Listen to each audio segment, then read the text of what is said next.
pour habitude au Cirque de Noël d'engager des numéros très différents, très variés. Et puis lors d'un festival dans le Loir-et-Cher, j'ai eu l'occasion de rencontrer cette dame.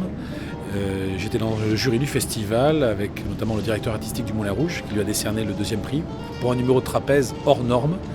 Et à la sortie de ce festival, j'ai décidé de lui proposer un contrat pour ses 40 ans. C'est une artiste hors du commun, de par les figures qu'elle réalise, qui sont des posées extraordinaires, notamment par la nuque ou par le talon.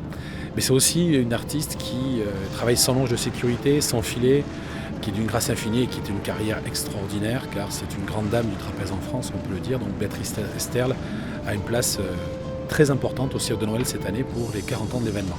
Le numéro de Béatrice Esterle est un numéro en effet qui s'observe dans le détail.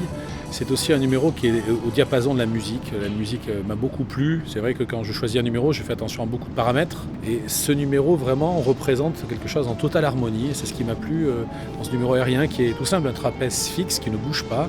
Mais ce qu'elle fait sur ce trapèze est tout simplement vertigineux.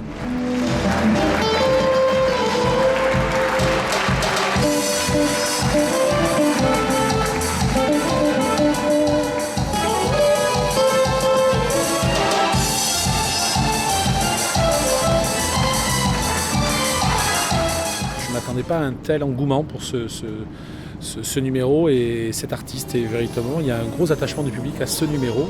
Et c'est vrai que c'est une grande dame.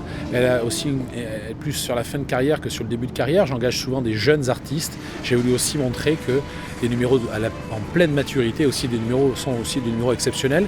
Et je trouve aussi justement que c'est intéressant d'avoir un plateau assez hétéroclite.